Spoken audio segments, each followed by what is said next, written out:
Hello, you are watching SuccesSoul Conversations with me, Vicky Paul. I am an intuitive, an artist, and an author, and I am passionate about soul reconnection.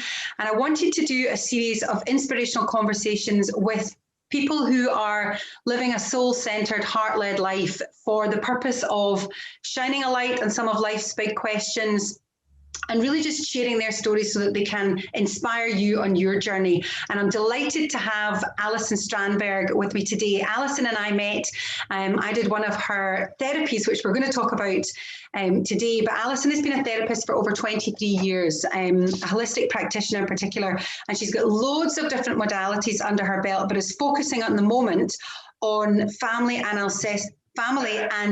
ancestral constellation. That's easy for me to say, goodness. During lockdown, she's been running online meditation classes, and she's going to be starting a new Reiki sharing group. So we'll talk about that as well. She's also an author of a book called A Songbird Whose Name is Love. And I'd love to talk about that today as well. So welcome. Hello.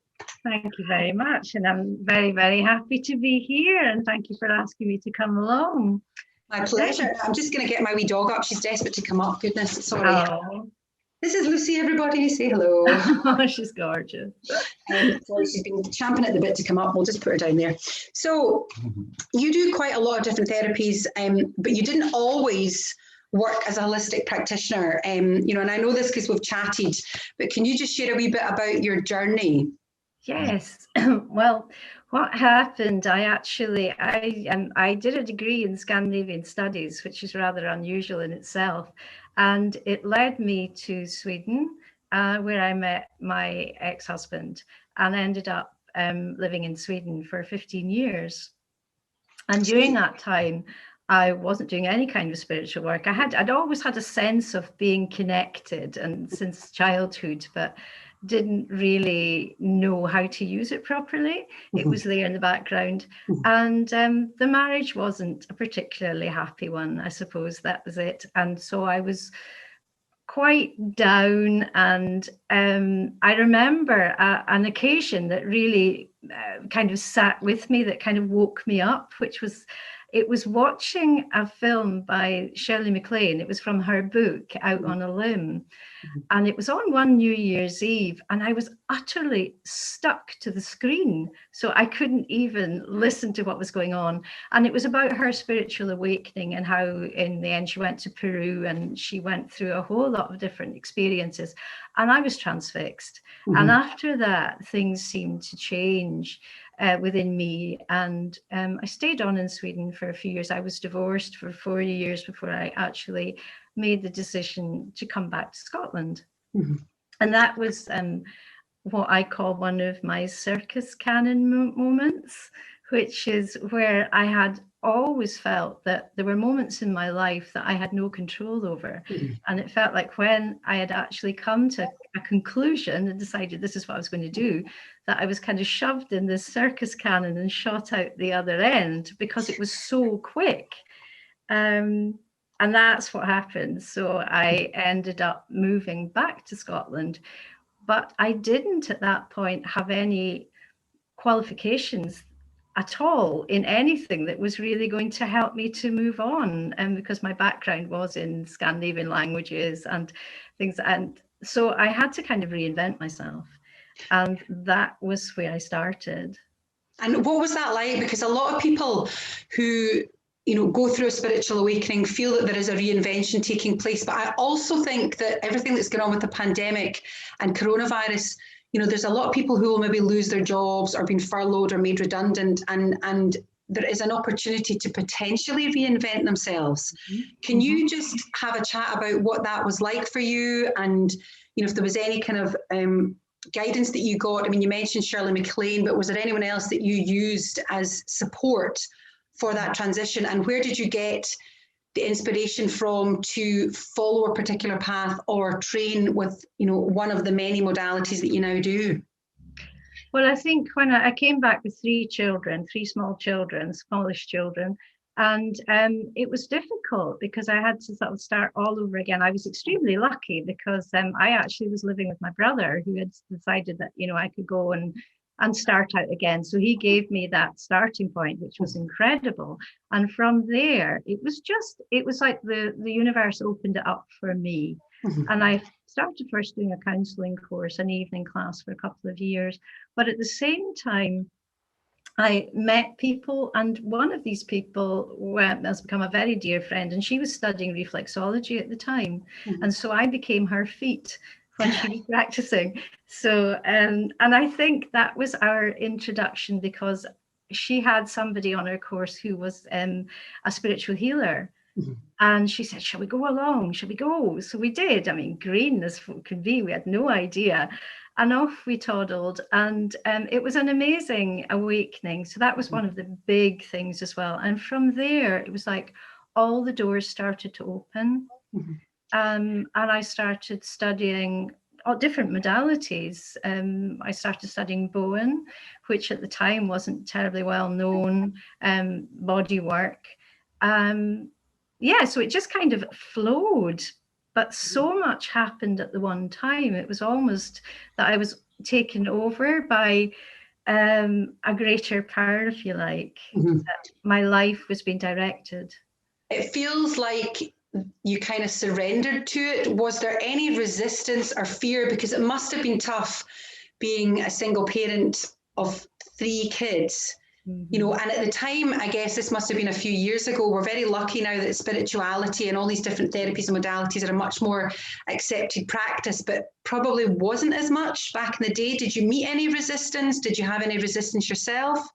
Yes, this was in the 90s, so it's probably around 1997, I think, when I finally started getting going.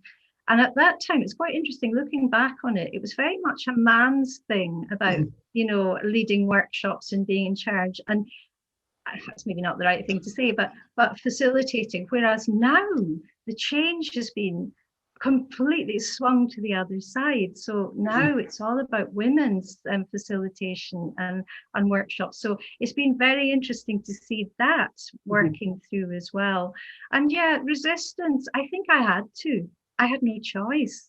I had, you know, literally just walked away from another life and left their father in another country, which was difficult as well. And so I knew that I had made this momentous decision to change my life. So I had to be open to where the doors were opening.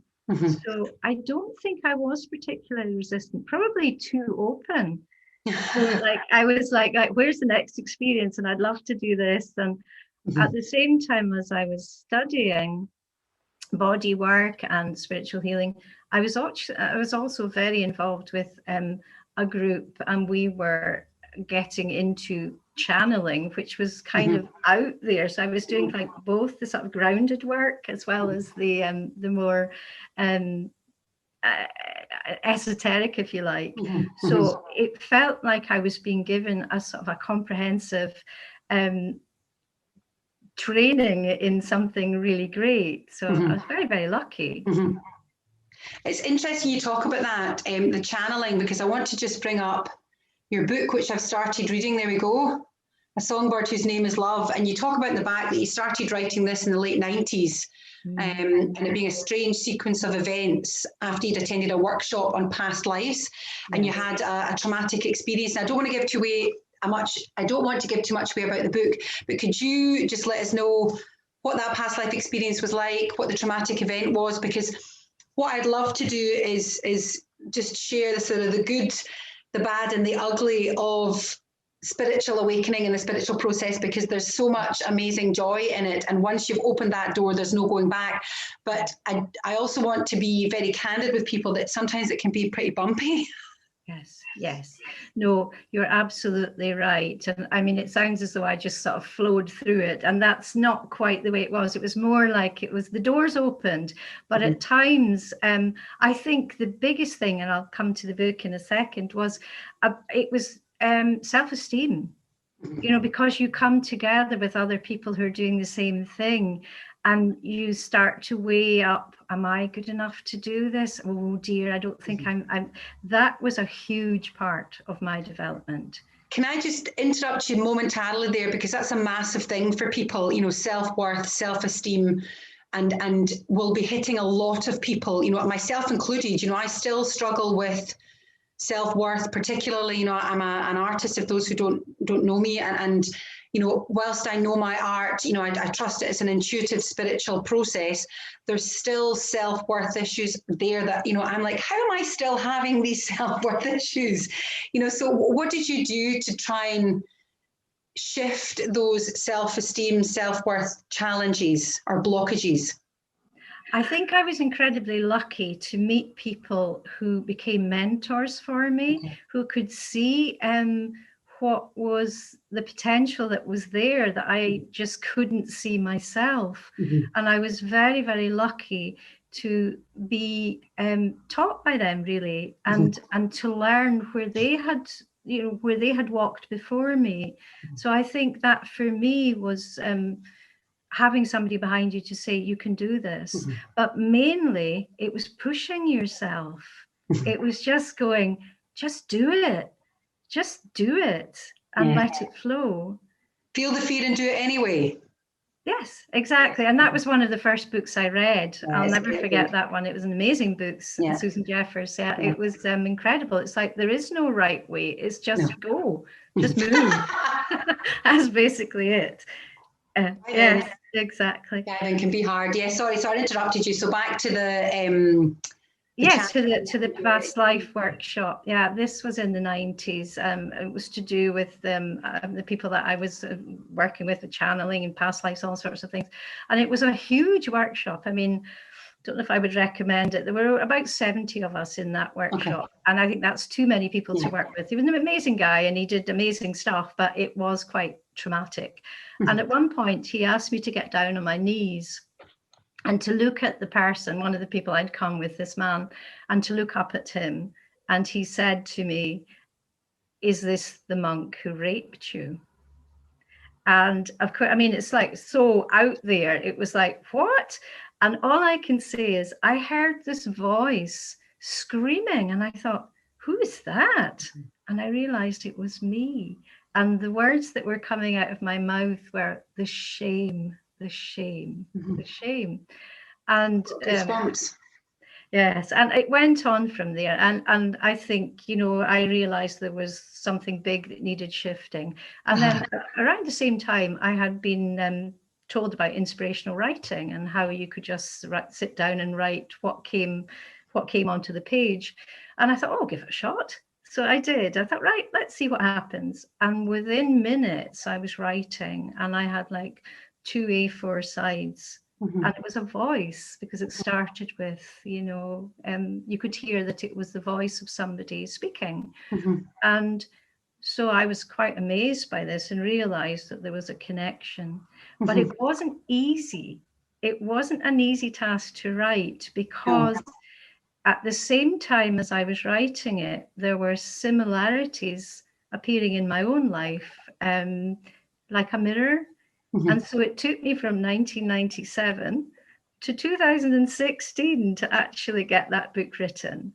And during that time, I experienced an enormous amount that was connected to my past life experiences and now, and how that all wove itself together. How did the experience, because that, I mean, I know these workshops, having been on a number of different workshops, you know, along the kind of mystical arts, let's just call it, you know, lots of different workshops. And there is, you know, a process where you feel vulnerable, you are feeling exposed, but, you know, to be in a room of 70 people, you know, on your knees in an already subjugated position, you know, facing somebody and have a stranger say these words to you. I mean, how did that, obviously awoke something in you, which is, you know, an amazing gift. But what was that like as, you know, Alison, the human being? You know, how did you feel? You know, what was the kind of... It was violent. That's all I can say. It felt like I'd been ripped to shreds, and it was really hard, but it taught me such a big lesson, because the workshop leader in other ways was very good and was trying to get my self-esteem and my strength to come through. I can see that now. I couldn't feel it at the time because it was such a shock. But looking back, what it helped me to do was to be able to separate myself now out from that deeper side of myself, the soul side, that I was bigger than this. How much of an influence do you feel our past lives have on our current life? A great deal. I think what I would say, and that what I learned about it, is that one can be interested, but not to dabble. You can get too caught up in, oh, that's what I was then, and you can kind of drift off and forget about why you've been shown it, and what you should be, not should, but what you might use that information for in this life, because this life is the most important. Doesn't matter, as one of my teachers said, it doesn't matter if you were Cleopatra in a past life, it doesn't get you to the front of the queue in Tesco's. And I think that kind of says it all. Yeah, everybody was a priestess and a Cleopatra and an Atalantean God and all the rest of it. We were all, because we are all these things, because we are all connected, which is interesting. And it brings me nicely on to your family and ancestral constellation therapy, which is what I came to you for, and that's how we originally met. So can you just, because it was completely new to me, it was somebody, a lovely lady called Bernadette Petrie, who had done a successful conversation with, who eventually kind of put me in touch with this type of therapy. Can you please explain what it is and who might be interested in this kind of therapy, what it does? Well, I found it just by chance. I happened to meet my teacher and dear friend Nikki Mackay, who actually got me into this, and I met her when she was starting out on her journey with it. And I was just fascinated, because it was the whole thing with the ancestral thing, and how does that affect you? I've always had that since childhood. I've been fascinated by where my family came from and wanted to know more. And I started, first of all, doing some one-to-one work with her. And then I thought, I wonder if I could do a group workshop. It's too far away for me to go at the moment. So she came to me, and that's how it started. And we started working in groups as well as one-to-one. And I just found it quite fascinating how it's very difficult to describe. You can work with constellations in absolutely any area of your life. You could do it in a workplace if you wanted to as well. So it's not necessarily family. That's kind of, you look at the family a lot, but it could be any kind of situation where you feel there's a blockage or something that's not shifting, and you've done everything you possibly can. You think, well, what's happening here? And so the idea is that as we move forward, we take with us experiences that our ancestors have had, and they pass down the line. There's a lot of really good research on this just now. I don't know. Rupert Sheldrake is an amazing. He's don't quote me on this. I can't remember if it's I think it's biology of some sort, but his work on the whole sort of how we carry this down our generational line is amazing. And so it could be that you are living out something that happened to, say, your great-great-grandmother that you couldn't possibly even know. And it's affecting your life now. It could be fear of something, or every family's gone through trauma. And every family, for the last several generations, have gone through war. It can be separation, it can be loss of children, it can be, when you think about all the other pandemics that have been, and that can still have an effect on us right at this very moment.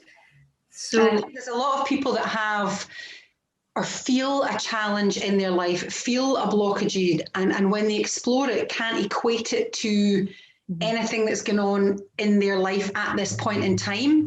And it can be something that just lingers, in you that you can't quite verbalize, but there's just a sense of something. And whether it's a foreboding or a heaviness or, as you say, a blockage, and it's a really interesting process, very difficult to describe, as you say, but I found it very subtle. And when we did it, I wanted to try and clear energy down the mother line. And I had done a bit of research because, for anybody who doesn't know my story, I had a number of miscarriages and subsequently couldn't fall pregnant or couldn't keep a pregnancy, and really struggled with not being able to become a mum, even though it never really entered my head that I wanted to be a mum until I met my husband. And now obviously have my fur baby.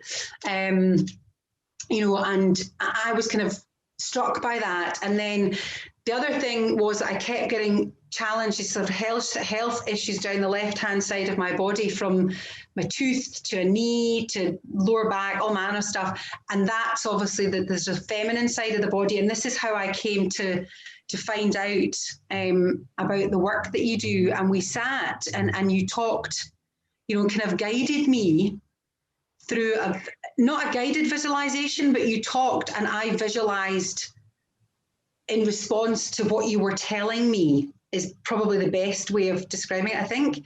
And it's a very subtle process, but I found it made huge shifts. Huge shifts. Yeah. So yeah, I mean, it's. I guess I'm kind of drifting off, which is what these conversations are supposed to do. Certainly, it brings you. It's brought me a lot more peace in terms of an acceptance of, that energy and my part in, my ancestral history, I guess. There was obviously some challenge with down the mother line, the grandmother and so forth, and I've come into this lifetime to stop it, to put an end to it. Yes. Yes. So whilst, in practice, you don't get what you want, your life hasn't turned out the way you expected it to, there's a peace that comes with understanding why that story is like that. It doesn't change the fact that you're still going to have upset, and from time to time it's going to be a wee bit of that, disappointment over, the way your life potentially turned out against what you'd anticipated it. But it certainly brings a lot of peace, which is lovely. Yes, yeah, and it can be very subtle.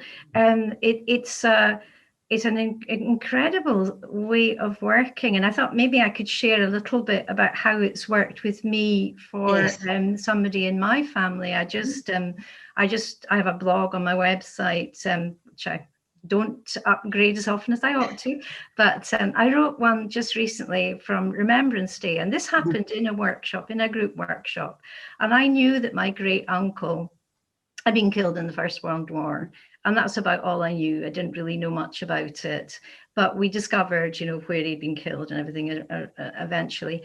And in this workshop, we were working with, it was my family, and what you do when you're working with constellations in a group is you will choose people who will represent your mother, your father, and some of the people you've never seen in your life before, you don't know. But as you take on the persona of the person you're asked to represent, you feel it. The energy of the emotion of that person comes through. And what had happened was, we had my great uncle there as a representative, and then suddenly somebody else came into the picture, and what happened was we discovered that he had actually left a child. Wow. Now, this we did not know. My brother was there as well. He was in the same constellation, so it came up in the workshop. This is how amazing this is. Oh my God. So fast forward a few years, and my mum and dad passed away very close to each other, and we were cleaning out the house. And my brother discovered my father was meticulous. He kept everything, but he kept it meticulously tidy. Yeah. And in this carrier bag, he discovered a written will in pencil from the 1930s. Now, in the will, it was written by my great grandfather. naming a child that nobody knew about. Unbelievably so. So it was his way of acknowledging the fact that there was a child left. And it stuck with me, and I needed to work with that so much. But just recently, just before Remembrance Day, I felt I wanted to commemorate his memory, so I wrote a ballad Oh, about wonderful. him. And it really felt, and somebody commented on it, and she said it makes him come alive. And the whole point of it was to give him, because within constellation work, what you're looking for is that every single living being has a place on this earth. And whatever happens, we all come and we experience bad things, good things, we're good, we're bad, whatever. It's not a judgment, it's just an experience. And if we feel we have lost our place, that's when the energy carries on down the generations. So really, when I look at it, I want to be able to have a vision in my head of every single person having a footprint that they still are there. They have lived. I love it. I love it. I've got goosebumps. And it's, I mean, if ever, you know, and it's not that you need to justify the spiritual work, because a lot of people who are maybe, you know, I don't want to say naysayers, but just not connected with this type of work, or maybe a wee bit, I can't think of the word because my brain's not working. But there's no need to, you know, give evidence or prove what it is you do, because a lot of it is trust-based. But if ever you needed evidence that this was a modality that genuinely connected and worked, you know, for that level of information to come through and then you find proof of it is wonderful. It's absolutely wonderful. And I did also, because I write a lot of inspirationally. It's just, I scribble a lot. And I was connecting with my great grandfather, and I have a little letter from him channeled saying, forgive us, you know, you've helped. And it was that, for me, gave me such an enormous sense of peace as well. Absolutely. They were okay. Yeah. And I guess, you know, you talk about, you know, having a footprint, you know, and we talked about this before, belonging, and it's really being seen, being acknowledged, which so many people don't feel. You know, our society has been structured in such a way that we seek that belonging and, you know, sense of who we are externally, you know, through external stimuli. And it's no surprise, I guess, that coronavirus has happened and you know, the world is slowing down, and we are all reassessing you know, where we belong, who we belong to. Yes, exactly. Who we are as individuals, but who we are as a collective, where our place is in not society, but in our own life, you know. And it's a wonderful, albeit kind of bumpy, people. It's bumpy, but it's a wonderful feeling. It's a wonderful feeling, but you still have to work on it. You know, it's not once it's happened, that's you magically fixed. You still have to remind yourself. Yes, and I think, you know, we get signposts on the way as well, and I think that's it. And I was thinking, I was talking about at the beginning about Shirley MacLaine and Out on a Limb and her experiences in Peru. And my own life has kind of not come full circle. I wouldn't like to say that, but it has reached a point. I went to Peru in 2019 and rediscovered, you know, a soul home, I think, or something that I could say. And it wasn't until then that I realized that the trigger point for me actually starting off had been watching that movie. Well, love it. Yeah. It's not that your life has come full circle, but your spiritual transition in this lifetime has come full circle, and the dots are all fully connected. You know, it's like a spiral. Yes. You've gone round, but now you can start to go up and up and up and keep going. Yeah. So just as a wee tangent, it's a place I've always wanted to go. Oh, amazing. I was, this is another thing I wanted to say about, on your spiritual journey, because I was thinking about, what lessons have I had and what's the biggest lesson? And it is to say yes, because the reason I got to Peru was I had seen this Swedish artist on Facebook, and I loved her stuff. And I always think, if the mountain, won't come to Muhammad and all that sort of thing, or the other way around. Yeah. And so I got in touch with her and we became kind of friends on Facebook, started talking. And she eventually came to Scotland and did a painting workshop here. And then a year later, she said, I've been asked to go to Peru for what's called a convergence, and would you like to come with me? And I was like, what? I don't even know what that's about. And it was like 560 women from 30 different countries who were meeting for a week with 13 Indigenous grandmothers. They weren't all Indigenous, but they were all 13 grandmothers of different ways of looking at life, I suppose, from where they came from, different cultures. And it was the most unbelievable experience of my life. The love and the support and the joy. And I had been working with like a women's circle. I'd wanted to do it. It had kind of happened. And so when I saw this at work with the 560 of us there, it was just incredible in the Andes. And it was just the most mind-blowing experience. So I think I was extremely lucky to go through that spiral and come back, because then it's given me such inspiration to move on into the next path and the next path. There'll always be another path, following on. So but that's because you said yes, and that's because you went for it. I was terrified, absolutely terrified, because I didn't. And the person I went with, I didn't know that well. I was away for 3 weeks, the other side of the world, to do something I'd never done in my life before, and I kept trying to get people to say, "I don't think you should go." And every single person said, "No brainer, just go." Yeah.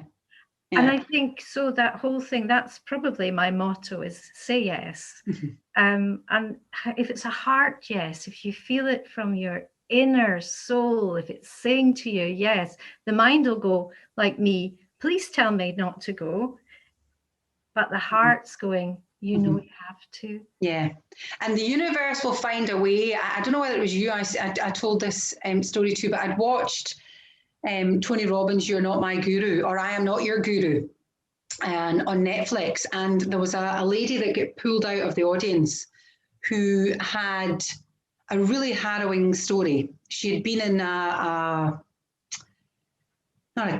it'll come back to me. Sorry, my brain I'm hitting perimenopause, and my brain is just going pa-chewing, it's stopped working. So I'm just going to be open and honest about it. It'll come back to me. But she had a really harrowing upbringing, and had decided she'd managed to escape. Now, it wasn't a gang. It's one of these villages or communities who were not great, to be honest. She had a lot of really challenging sexual experiences and was abused, and it was just awful, in the name of God or in the name of a higher being. And she'd managed to escape and get out of this compound, and had found a house and was trying to sort of get her life back. Had decided that she wanted to go and see Tony Robbins, but the tickets, I think, for the weekend or his immersive experience are about $5,000, did not have the money. So she sold every single item in the house that she had, from the curtains to the chairs to the cutlery. She was so desperate to go. And this is the story of, when your heart is telling you to do something, the universe will support you. And I'm getting goosebumps. She sold everything to get a ticket to go. So she kept the house, contents gone, bought the ticket and went, got pulled out of the audience to have a conversation, and so taken aback and in awe of her bravery and her vulnerability and her story was the audience, that by the end of the weekend, they had donated $100,000 to her to say, look, you're an amazing human being. Look what you've achieved. Look what you did to be here. We're going to help you. So, and I don't mean that it's a monetary thing, but it just shows you that so many people put money as a blockage to being able to follow what it is that their heart is calling them to do. Whereas if you just if you have the balls basically to just be vulnerable and chuck yourself out there and do it, you're going to be held, you're going to be caught, and your story was the same. Yeah, it's and there have been quite a few experiences in my life where it's just like, well, I don't know why I'm doing this or how it's going to work or something, but it's just like, I feel that it's the right thing to do. I just have to say yes. A big heart, yes. Wonderful. So, you say yes, absolutely. Yes to life. Yes to life. So if anybody wants to get in touch with you, to work with you, to join your new Reiki sharing group, obviously you're doing some online meditation classes. So how can people come and find you? What have you got going on? Yeah, well, my website is www.alisonstrandberg.co.uk, and I have a Facebook page, Alison Strandberg Holistic Services. I also have I've got quite a few groups that are ongoing, and one of them is my Orange Tent group, which I started before I went to Peru, because there is a huge global connection in the red tent of women who meet in circle, which is amazing. I met quite a lot of them when I was in South America. But I felt this is a self-esteem thing. Well, I don't know enough about that yet, so I'll just do one myself. And so I thought, well, if I just start up a little one called the Orange Tent, because I have orange blinds in my room, and also it connected to the sacral chakra. And I thought, well, that's all about nurturing and women, all the rest of it. So I started off being inspired by Rebecca Campbell and her work, Rise Sister Rise. And it's kind of gone on from there. It's about 3 or 4 years now I've been doing the groups, but I've recently opened up a circle, a monthly one online, Orange Tent Sisters. And it's just, we're finding our way. It's the very beginning, and it's difficult because with the pandemic, I've had to reinvent myself via Zoom. Otherwise, it was always face-to-face before. But you can do it. You can do anything. I never thought I'd be able to use Reiki online, but my goodness, everything works. If you believe it. 100%. And it's energy work. Energy doesn't have a barrier. Everything is connected anyway. So distance makes no difference to any energy work, whether it's Reiki or mediumship or psychic work or intuitive work. I will put all the details into the comments below, and I'll update this post after we're live. So I'll include all your links that people can get in touch with you. So thank you so much for taking the time out to share some of your story today. It's been absolutely wonderful, and I really appreciate it. So thank you. Thank you so much. You're very welcome. And before I sign off, I would not be doing myself a service if I didn't just quickly give a shout out to myself. This is my new book, How to Be SuccesSoul, a guide to reconnecting with your soul. It is available on Amazon and anywhere that you can buy a book, online or otherwise. Fingers crossed when we are all open again. We're in lockdown at the moment in England, but obviously shops will open up soon.